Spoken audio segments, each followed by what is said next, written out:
पाकिस्तान पर इजराइल का विस्फोटक हमला। ट्रंप के खिलाफ क्या हो गए नेतन्याहू। पाक मध्यस्थता के दावे की धज्जियां उड़ा दी इजराइल ने। बताऊंगी आगे आपको क्या है पूरा माजरा, तो आखिर तक वीडियो में हमारे साथ बने रहे। नमस्कार, मैं हूं आपके साथ अदिति और आप 4 PM देख रहे हैं। दोस्तों, पाकिस्तान के खिलाफ इजराइल ने वाकई जुबानी जंग छेड़ दी है, क्योंकि पाकिस्तान के खिलाफ इजराइल ने एक ऐसा विस्फोटक बयान दिया है जिसने सिर्फ पाकिस्तान को नहीं बल्कि अमेरिका के गाल पर जोर का तमाचा जड़ा है। दरअसल हुआ क्या कि युद्ध के बीच इजराइल का पाकिस्तान पर जुबानी हमला बड़ा इसकी बड़ी चर्चा हो रही है। मिडिल ईस्ट में युद्ध की आग एक बार फिर भड़क उठी है। लेबनान पर इजराइल के ताजा हमलों ने युद्ध विराम यानी सीजफायर की उम्मीदों को लगभग खत्म कर दिया है। जो अभी कहा जा रहा था 2 हफ्ते का ब्रेक लगा है, सीजफायर किया गया था, उसे लगभग लेबनान पर जिस तरीके से इजराइल ने हमला किया है वो सीजफायर लगभग खत्म है या उसकी उम्मीद खत्म है। लेकिन इसी बीच भारत में इजराइल के राजदूत रूबेन अजहर ने जो पाकिस्तान को लेकर के बयान दिया है, जो अमेरिका को लेकर के बयान दिया है, जिससे अंतर्राष्ट्रीय कूटनीति में खलबली मची हुई है। इजराइल ने ईरान इजराइल विवाद में पाकिस्तान की मध्यस्थता बनने की भूमिका को सिरे से खारिज कर दिया। आखिर क्यों? इजराइल ने कहा कि पाकिस्तान विश्वास करने लायक नहीं है और उन्होंने इसमें अमेरिका को भी लपेटे में ले लिया है। पाकिस्तान की विश्वसनीयता पर इजराइल का प्रहार। दरअसल न्यूज एजेंसी ANI को दिए गए एक इंटरव्यू में इजरायली राजदूत रूबेन अजहर ने 2 टूक शब्दों में कहा है कि पाकिस्तान की कोई अंतर्राष्ट्रीय साख क्रेडिबिलिटी है ही नहीं। उन पर भले ही कोई और देश भरोसा करे, इजराइल तो भरोसा नहीं करेगा। We don't see Pakistan as a credible player. I think that the United States has decided to use the services of the facilitation of Pakistan for their own reasons. We have seen in the past how the United States has managed to take problematic states like Qatar and Turkey and use them for the benefit of achieving an agreement with Hamas. So maybe they will use the facilitation services of Pakistan to bring in the serve of diplomacy this time. अब दोस्तों, उन्होंने स्पष्ट किया है कि Israel Pakistan को एक भरोसेमंद पक्ष के रूप में मानता ही नहीं है, देखता ही नहीं है। अजहर ने सवाल उठाया कि जो देश खुद आतंकवाद और अस्थिरता अनस्टेबिलिटी से जूझ रहा हो, वो मिडिल ईस्ट जैसे जटिल युद्ध स्थिति में कैसे मध्यस्थता कर सकता है। अब दोस्तों, आप जानते हैं कि पाकिस्तान को मध्यस्थता करने के लिए कौन आगे बढ़ाया है, पाकिस्तान के पीछे कौन है, किसके इशारे पर पाकिस्तान कठपुतली की तरह नाचता हुआ नजर आता है। आप जानते हैं, कोई और नहीं बल्कि अमेरिका है, डोनाल्ड ट्रंप है एक तरीके से। और यह बात इजराइल बखूबी जानता है। इसीलिए इजराइल ने पाकिस्तान के नाम के जरिए अमेरिका के गाल पर तमाचा चढ़ा है। दोस्तों, आज के समय में सत्ता की आंखों में आंखें डालकर पत्रकारिता करना मुश्किल हो गया है। हमारे 4 PM नेशनल यूट्यूब चैनल और फेसबुक चैनल को, जिसे आपका प्यार और विश्वास हमेशा से मिलता रहा, उसे बंद करके सरकार ने यह साबित कर दिया कि वो आपके सवालों से कितना डरती है। मुश्किल दौर है, लेकिन हम ना रुके थे और ना ही रुकेंगे।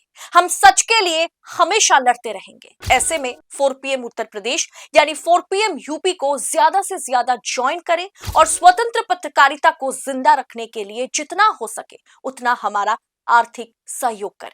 आपके सहयोग से ये जंग हम जीत कर रहेंगे। अब अमेरिका की रणनीति पर भी इजरायली राजदूत ने सवाल उठाए। इजरायली राजदूत ने, डिप्लोमेट ने यहां तक दावा कर दिया है कि मध्यस्थता के लिए, मीडिएटर के लिए पाकिस्तान का इस्तेमाल शायद यूएस कर रहा है, अमेरिका कर रहा। आपको मैंने कई मर्तबा बताया, या आप अच्छे से जानते हैं, जो 4 PM के दर्शक हैं वो काफी एजुकेटेड, मैं मानती हूँ काफी एजुकेटेड हैं, बहुत पढ़े लिखे हैं, वो इस तरीके के समीकरण को अच्छा खासा समझते होंगे। पाकिस्तान का इस्तेमाल यूएस कर रहा है, पाकिस्तान का इस्तेमाल अमेरिका कर रहा है। अब ये हम नहीं, ये सिर्फ इंडिया नहीं, ये बात अब इजराइल, जी हाँ, अमेरिका इजराइल मिलकर के ईरान पर हमला कर रहा है।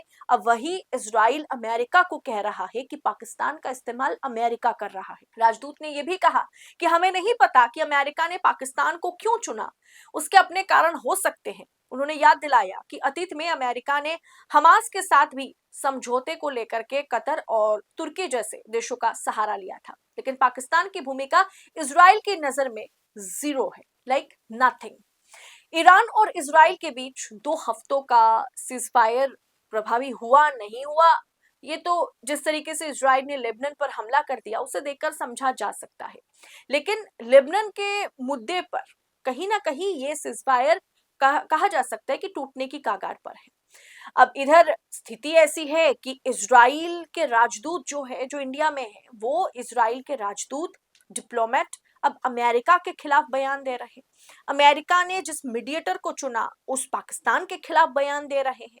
मतलब किसी को भी वो तवज्जो नहीं दे रहे, पाकिस्तान को तवज्जो तो दे ही नहीं रहे, और पाकिस्तान को जो अमेरिका तवज्जो दे रहा है उस अमेरिका की भी पोल जो है वो इजरायली राजदूत ने खोल दी। अब अमेरिकी उपराष्ट्रपति जेडी वेंस और पीएम नेतन्याहू ने साफ कर दिया है, मतलब अगर मैं रिपोर्ट की बात करूं कि जो स्थिति है, जो अपडेट है इस मिडिल ईस्ट युद्ध को लेकर के, उसमें जेडी वेंस और नेतन्याहू ने साफ कर दिया है कि युद्ध विराम समझौते में लेबनान का कोई जिक्र नहीं था। वेंस ने कड़े शब्दों में कहा कि हमने लेबनान पर हमला ना करने का कोई वादा किया नहीं था।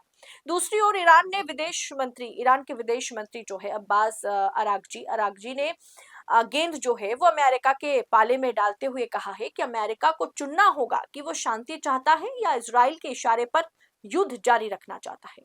साफ है कि इजराइल अब किसी भी दबाव या अविश्वसनीय जो मध्यस्थता है उसकी बात सुनने के मूड में नहीं है। भले ही पाकिस्तान को अमेरिका क्यों ना चुने, इजराइल अमेरिका की बात सुनने के मूड में नहीं है। और जो अमेरिका पूरे दुनिया को चला रहा हो, फिलहाल अमेरिका को ऐसा लगता है जिस तरीके के दबाव बनाने की कोशिश में ट्रंप लगे हुए हैं, उस अमेरिका को चलाने वाले, खास करके इस युद्ध में धकेलने वाला या खींचने वाला कोई और नहीं बल्कि इजराइल है। अब इस मैटर में इजराइल अमेरिका पर कहीं ना कहीं छुरी घुमा रहा है, लेकिन पाकिस्तान को एक्सेप्ट नहीं करेगा। पाकिस्तान को इजराइल द्वारा इस तरह सार्वजनिक रूप से फटकार लगाना अंतर्राष्ट्रीय मंच पर पाकिस्तान के गिरते रसूख का प्रमाण है। अब देखना दिलचस्प होगा कि अमेरिका इस पर क्या प्रतिक्रिया देता है, क्योंकि ये चोट सिर्फ पाकिस्तान पर नहीं, जिस पाकिस्तान को सहारा अमेरिका दे रहा है, डोनाल्ड ट्रंप दे रहे हैं, उनके गाल पर भी जोर का तमाचा है। इस पर अमेरिका क्या रिएक्शन देते हैं